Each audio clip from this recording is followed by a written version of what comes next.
Hello, and thank you for clicking on the DVD extras, where we are going to talk about some of the behind the scenes surrounding post and pre and during Plastercast, the worst podcast, on the internet, ever. My name is Gert Junk Funkelpuss, car crash historian, and I don't know how you got this DVD because we never manufactured any. Awesome. With that being said, I am here at home today. We are not moving. I was hoping to sit down after the fact of the greatest podcast ever recorded and talk a bit more concisely about some of the things that went into how it was created. First things first, though, the visuals for this video. I'm not moving for this one. I'm just at home right now, so I can't do the map thing from last time. So what I'm gonna do, you're gonna see this live. I need to put something on the screen, yeah, but I can't do my house because, well, then people know where I live. Then that would be quite catastrophic. So we're gonna zoom in. Somewhere in, let's do Alberta. We're gonna zoom in. Lots of fun names here: Peace River, Manning, Lacrete, Zama City, Habe, Rainbow Lake, dude, amazing. They've got some fun places here in, not me zooming out, Alberta. Slavey Creek, oh my goodness. Big Slough. Wait, there's nothing in Big Slough. It's just an oxbow lake. Okay, you know what? Ignore this whole bit that I'm doing. We're here in Big Slough in Alberta. And I'm going to talk about Plastercast, the making of Plastercast. This is the DVD extras. Welcome to Big Slough. So I'm going to be working off of a notebook I have in front of me, as well as from an audio recording made after the actual podcast, just some forms of notes. So if I reference either of those things, that's what I'm talking about, right? The notes, the recording, whatever. That's what I'm talking about. Firstly, I wanted to go through what went wrong with Plastercast. Unfortunately, on the day, it was a heat wave. I did mention in the podcast, I chose to shoot on the 24th of May specifically because of the wind levels, but I just ended up sending myself out into like 30-degree heat instead, which was insane. Next thing I found during recording that was quite a difficulty was the kind of struggle with having the mental bandwidth, as it were, to be both constantly talking and making interesting, hopefully, conversation with myself, while also having to look out for danger. You know, checking roads, looking around corners, deciding where would be good to go next.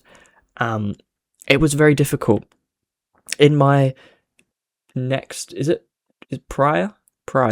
No, that's before. In my post note-taking sort of recording, I put this quite succinctly, I think.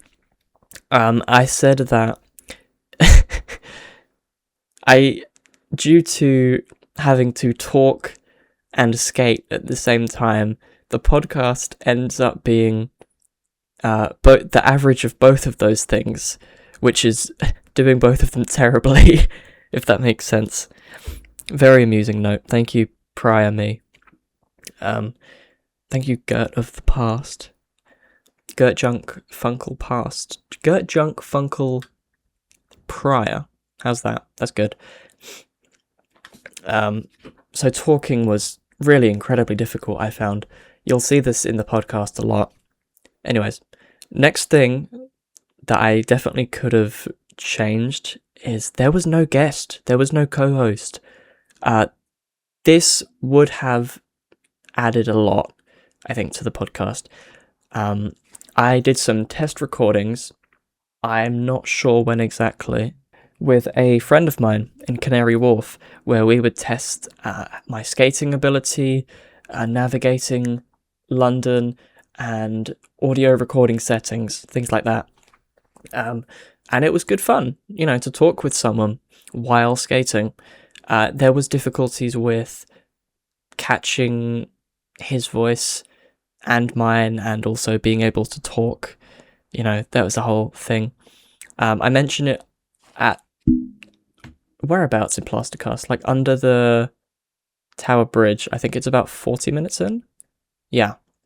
I mentioned that it would be impossible to record two people with the handheld thing. I believe lav mics would have solved that problem, but I'm only saying that at the moment to give the problem an answer. I'm not saying I'm going to be recording with anyone in future. I may well do, I may well not, that I will leave to itself. But having nobody to talk to, nobody to kind of bounce off of, as podcasts typically substantiate people doing, nobody kind of anchored me. You'll notice this right at this very moment, but I am talking all over the place. I don't remember the starts of my sentences, and then I'm completely scatterbrained. So having a guest would have, as well as made my job less stressful, alleviated it, if you will.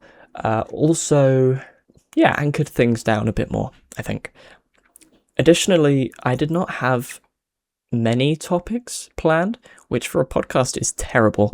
And you'll notice this in the final thing, because for the first 15 or so minutes, I'm just talking about making the podcast and how bad the podcast is. Ironically, of course, I knew it was going to be bad. But I would have wanted to talk about, I know I planned for this vaguely, I would have wanted to talk about movies I'd watched, books I'd read, that kind of thing, which is great. Those are great topics. I get into a lot of good movies and books. Would have been good to have someone else on for them. Would have also been good to have the mental bandwidth, again, to talk about those while skating. It just, all in all, it didn't fit very well together. There was the wind jammer, or lack thereof. Everyone said, dude, this sounds terrible. Get a wind jammer. Heard, I completely hear you through the wind. I can hear you through that. I hear your concerns. I hear your cries, people. Absolutely. I would have to buy or create something to that degree if I wanted to do something like this again. Fair enough. Lesson learned. But yeah, it was a very much learning experience, this podcast. There was so much I wanted to do, but ultimately, as I said in my audio notes after the podcast, it's due to the concept of it, the podcast would have either been too long, it would have gone on for hours, and I absolutely would have held out. It would have made for a very funny story. Or it would have, alternatively, the one we ended up with, been too short, and I wouldn't have been able to talk about all the things I wanted to talk about. So no real... There's a very kind of narrow middle you could hit between those things, and I think maybe it's not possible, or maybe we just didn't do that, maybe I just didn't do that. Anyways, very enlightening information, all of that. Next, I wanted to talk about how some of the podcast was done, how it was made. Firstly, there's the recording day. The previous day, my friends and I went to Comic-Con, which was a lot of fun. I stayed in London for the night, and the next morning, after rounding up some of the wacky drinks I mentioned on the podcast, I just took myself out on a train to Southwark, where I started, and I fully just went off there. There's not much more preparation you can do for something like Plastercast. You just gotta put the skates on, start talking to yourself. I'm sure I looked crazy. Maybe that made someone's day more interesting. I don't know. But I finished that up, and then I practically dragged myself home. I kind of really hurt my tailbone falling at the end there. Yeah, exhausting, like I say. Not much more comment you can make on, oh yeah, I went rolling on my wheels for a bit. There was an interval, now that I think of it, in the middle. Let's see. At around 20 minutes in after the break, where I realised I wasn't recording. I believe this went on for about 10 to 15 minutes. I think I did it twice. But I was talking about the Chinese drink that I mentioned when I'm at the Riverside, as well as what was I talking about? I was talking about the energy drinks and how on the Rug Orange podcast that I appeared in, I was very entertained by the fact that I was drinking a drink called Hell. So it became kind of an in-joke for myself, to have wacky, strange drinks that might kill me. So that's where that comes from, if you were wondering. I don't quite recall what else I was talking about, but that's probably about it. There's also the intro jingle you hear at the start of the podcast, which the car crashing with the car honks and various off-tone... just a divine piece of sound design, created by my good friend, who goes by I Eat Kitchenware. I have asked them to comment on how they made this. Hello, my name is I Eat Kitchenware. So, Mr. Threegwood wanted me to record a little segment about what I did for the intro jingle, I Eat Kitchenware. So, basically, right, I was given directives. I was given the prompt, shit beat. Now, as we know, that's all I can do. I would do like a little video thing for this, but I only have the FL Studio free trial, so I can't open up the file again. If I had the full thing, I could, but I don't, because I don't make music, and I'm really bad, and I'm pretty sure I'm borderline tone deaf, so I'm not going to try. So I went into FL Studio, and I spent approximately 30 to 40 minutes laughing to myself over the instruments, and I came up with the bassline beat. And then, this is where the fun part begins, right? I go into DaVinci Resolve, get car crash sound effect, and man scream sound effect, and I put them in, and basically, right, it doesn't export properly. And I'm like, okay, I'm gonna try that again, and then it doesn't export properly. And so I have to put a picture on the screen. I think I just put a Minecraft skin on the screen, and then it exports. And then I turn it into audio, and then I send it on the cord. And he's like, yes, I like this. I want this in my video. So I'm like, yes, I've won. I've done it. The podcast turned out great. I like how the time code is deceiving, because you think it's going to go on for an hour, but it doesn't. It only goes on for 40 minutes. Spoiler alert. I thought the podcast was very fun. I like the gags. I like the bits. I like the crash at the end. I think the little owl is a very nice touch. My only gripe is that I could only hear it sometimes, because an industrial fan blows into the mic for approximately 40 minutes. Thanks to British weather on the hottest day ever. You're the hottest day ever. I recommend a lethal pursuer like a bear or a man with a firearm, or Jason Voorhees wearing skates. Anyway, this has been... I absolutely shove knives and forks down my jugular, straight down my windpipe, into my digestive tract, straight dissolved in the acid and shat out like a fucking hydro pump. I'm gonna go play this game on Roblox,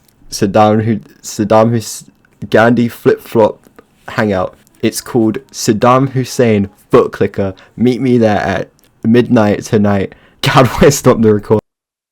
I hope that was spectacularly insightful. But yeah, thank you so much to him for doing that for this podcast. It's amazing.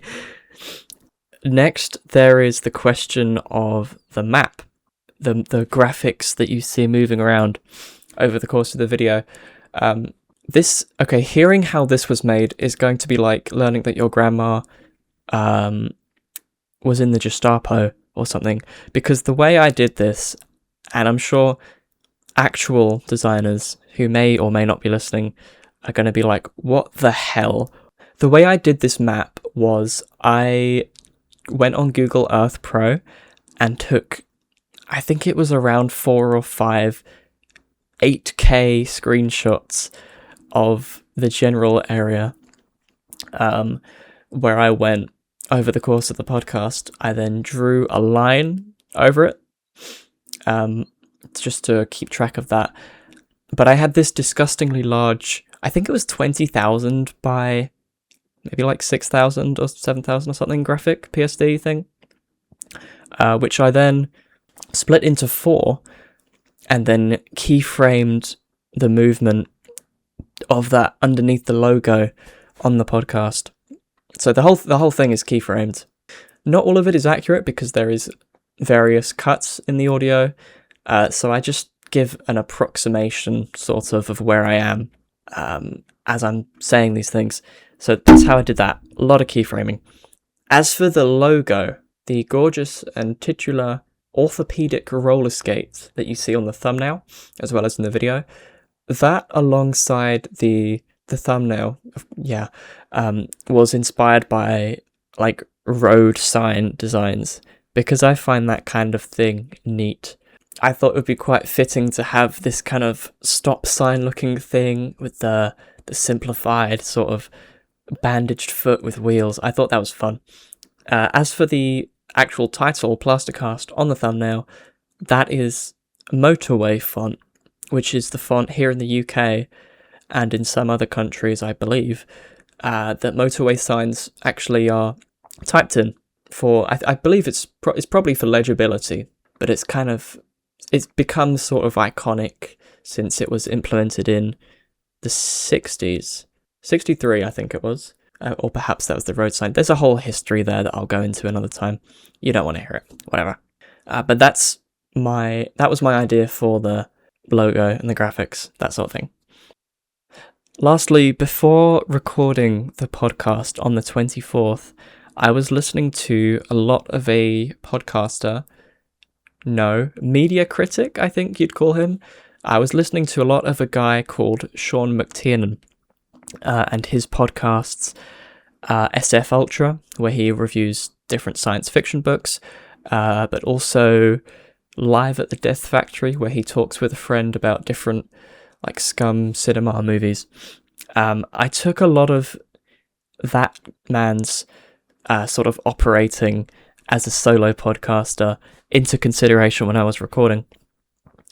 How he tends to, have a topic for one. I did try that, but he was definitely a big influence on how I tried to go about pulling this off.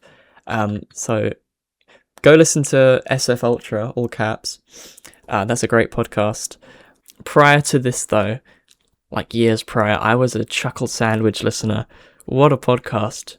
That's a lot of where my more formative conceptions of, I guess, podcasts or just conversation-related media, whatever. Chuckle Sandwich is a basis of how I understand a lot of that sort of thing as well. So, God rest that podcast. But Chuckle Sandwich is great. It's amazing. Very silly. I wanted to implement some of that into Plastercast as well. So for this next bit, I'm going to be eating a sandwich.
Lastly, I wanted to give some perspective on how I like to make the media, I guess, that I do, as well as how I like to make jokes before some kind of conclusion to the Plastercast experiment, as it were.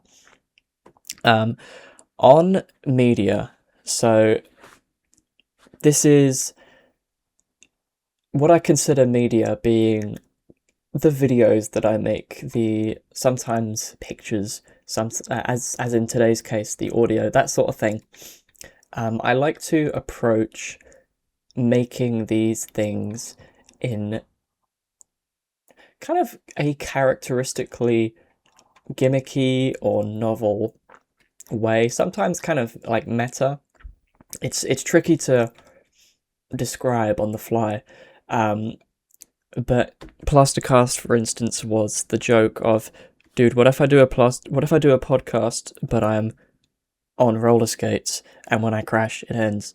Why I Model Basilisk was, what if I do a thriller film where the object of the character's attrition is the material of the film itself? Everything Must Go was, dude, I'm going to film this on a dash cam and no one can stop me. You know, things like that. So Plastercast came from that similar kind of synaptical recess of what is the weirdest way I can make something? Because that is the way that does truly entertain me most. Additionally, I just love making things, especially for the YouTube channel. I've thought about this. I'm not quite sure why. You know, it could be some kind of deeply brain-rotted, I love making content thing. But I want to think of myself as more creative, so maybe not that. I did have a think about it. I believe it is a kind of gratuitous self-expression in the way that I am slowly categorizing and documenting almost the way my brain works, the kind of inner world, I suppose, is an applicable phrase to this. So much of what I make is like different nodes of the brain I possess. Something like that. I will come to a proper conclusion the day I talk about the channel itself.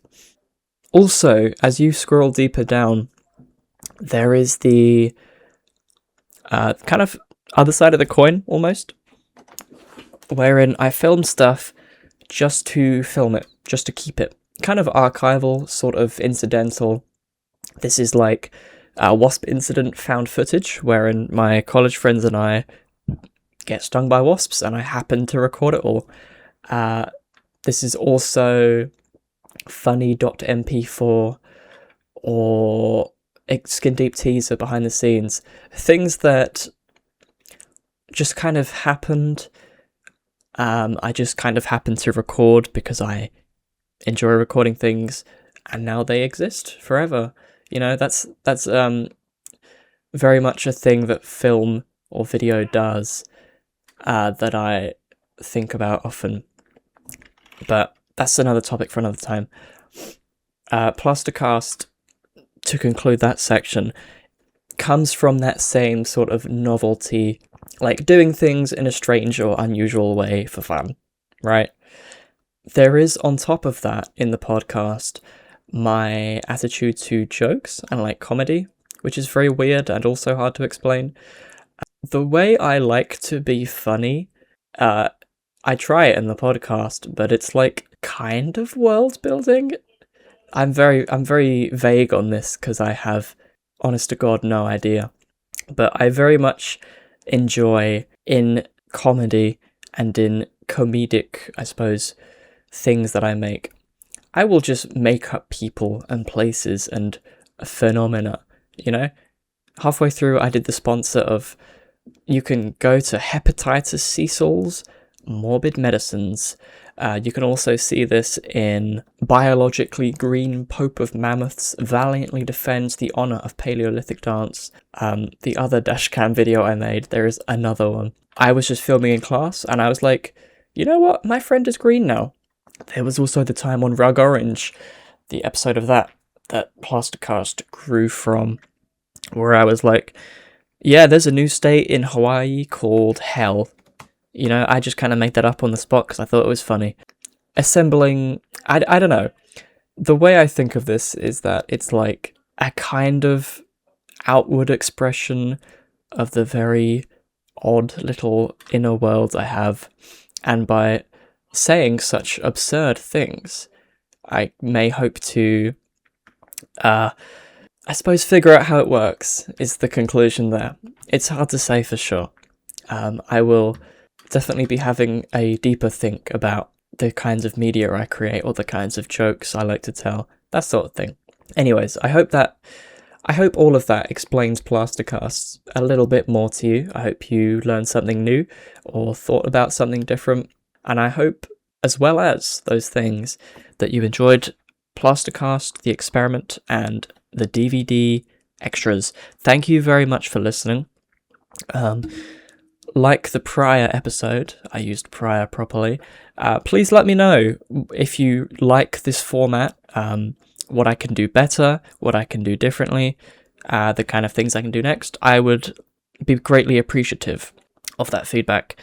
Go watch Plastercast if you haven't. I don't even know why you would be here if you didn't do that. Anyways, this was Gert Junk Funkelpuss, Car Crash Historian, and you've completed the DVD extras Plastercast. Maybe there will be a next time, maybe there won't. As Gert Junk Funkelpuss, I'm very afraid. If there's no more Plastercast, I stop existing. Please, I just want to live a little bit longer.